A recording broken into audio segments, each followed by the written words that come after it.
Assalamualaikum and hi everyone. So in this video, we are not gonna learn about chapter 3, but I just want to remind you about cell cycle. So when we talk about cell cycle, let's take a look at this one. Do you remember our cell, before they divide in M phase, they will have to keep growing. Okay, mereka akan membesar dari segi size, and then they have to keep synthesize the lipid, carbohydrate and protein. So they need to get bigger. That's the thing about G1 phase. And then after that, they have to do DNA replication. So look at this. So in the beginning, they only have like one chromatid, but then after S phase, they will have sister chromatid. Sudah ada dua.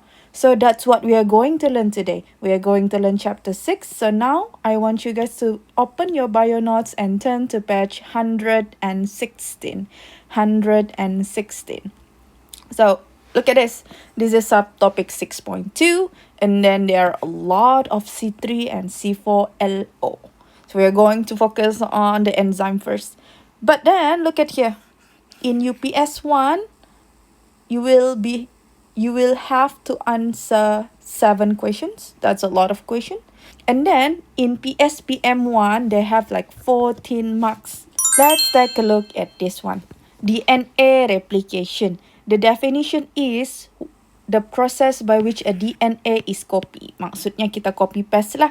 Daripada satu DNA, kita dapat jadi 2. Okay, jadi dekat sini, I just want to remind you guys, we use semi-conservative model. What does that mean? That means DNA kita double helix, betul? Jadi kita akan separate, this is parental, warna biru. Biru ini parental. And each of this parental strand will act as a template. Okay, lagi sekali Miss ulang. So, dia akan menjadi template. Bila kita pisah dan kita akan ada yang baharu. That's why warna pink di sini adalah new strand. So, that's what we call a semi-conservative model. And you need to remember there are lots of enzymes and proteins involved. Okay, let's start with helicase. Helicase, ingat helicase, hydrogen bond? What does it do? Dia akan unwind the DNA double helix. Kita terus tengoklah kan apa yang jadi. So, this is your DNA. Okay, DNA ini kita sudah buka ya, kita sudah unwind. Arti unwind adalah buka. Kita buka oleh helicase. So, this is helicase. Helicase akan unwind parental double helix. Sepatutnya dia bergulung macam ini kan. Dia bergulung. Tapi ada helicase masuk sini. So, dia akan buka lah. So, dia akan buka. Daripada dia bergulung, lama-lama dia akan jadi single strand. Okay, this is the function of helicase. The second one, we have SSBP, single strand binding protein. Please remember, this is not an enzyme. Ini adalah protein. Okay, apa tugas protein ini? Dia akan memegang DNA strand itu. Tadi kan kita sudah pisahkan, betul? Sudah terpisah menjadi single dekat sini. So, SSBP akan memegang. So, this is contoh SSBP number 2. So, number 1 is helicase, number 2 is SSBP. Dia akan pegang. Supaya apa? Supaya mereka tidak akan coil balik menjadi double helix. Itu function SSBP. It keeps binding to the unpaired DNA to keep them from repairing. Maksudnya, kembali menjadi double helix. Okay, itu untuk SSBP. So, kamu label lah sini. Ini nomor 1, ini nomor 2. Ini nomor 4, ini nomor 5, ini nomor 6, nomor 7. Penting helicase, primase, DNA polymerase 3 and 1, and DNA ligase. Kalau primer ni kan, primer usually kalau dalam makeup is a base. So, you use it so that your makeup stays longer. So that it won't smudge. That's the function of primer. So in this case, it's the same thing. RNA primer acts as a starting point. Kamu boleh tulis di sini, it acts as a starting point.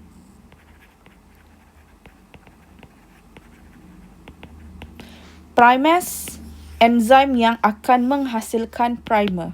Bila kita cakap menghasilkan, kita akan guna perkataan synthesize. Biasakan diri guna synthesize. Jangan cakap produce. Even though it means the same thing. But then the term is synthesize. So primase, enzyme kerana ASE, hujungnya ASE. primase synthesize RNA primer. Mungkin kamu nak nampak lagi. Yes, sini. Ini kita ada DNA template, betul? The red one is DNA template.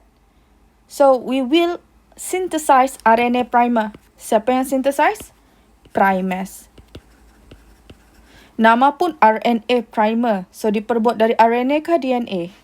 RNA lah. Contoh dekat sini kan. Contoh dekat sini, dekat DNA template, GCC. So, kalau RNA, G pairing dengan C. C pairing dengan G. So, this is RNA primer. Bukan sahaja di atas, di bawah pun akan ada RNA primer. So, that's what it means. Kita juga ada DNA polymerase 3. Dekat sini, Miss mahu tekankan apa erti polimer. Polimer ini rangkaian kan? Rantaian lah. Rantaian yang memanjang. Kita mahu memanjangkan sesuatu. So, in this case, kita memanjangkan apa? DNA. That's why, function dia adalah add DNA nucleotides to the 3N of RNA primer. Nampak? Kena ada RNA primer, baru dapat kita tambahkan DNA nucleotide. Sekali Miss ulang. Tanpa RNA primer, DNA polymerase tidak dapat bekerja. So, tulis ini must have RNA primer. No RNA primer, DNA polymerase 3 cannot function. Itu function dia, primer. Cannot function. So, nampak? Ini penting. Add to the 3N of RNA primer. So, this is our RNA primer kan? Okay, ini Miss buka dekat muka surat 120.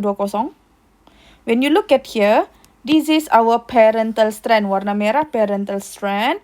And we know that the DNA is antiparallel. So, kalau sini 3 to 5, di bawah mestilah 5 to 3. So, RNA primer yang kita hasilkan mestilah 5 to 3. 5 to 3. Kalau sini pun sama, 5 to 3. Kalau kamu pening, bagi anak panah. So, tadi, function of DNA polymerase, dia cakap dia akan add DNA nucleotide at the 3N.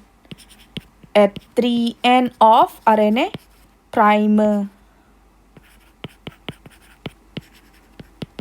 So, in this case, 3N adalah di sini. So, dia akan tambah DNA nucleotide sampailah memanjang sini. How about here? Pun sama, dia akan tambah sampai sini. Okay. So, itu untuk DNA polymerase 3.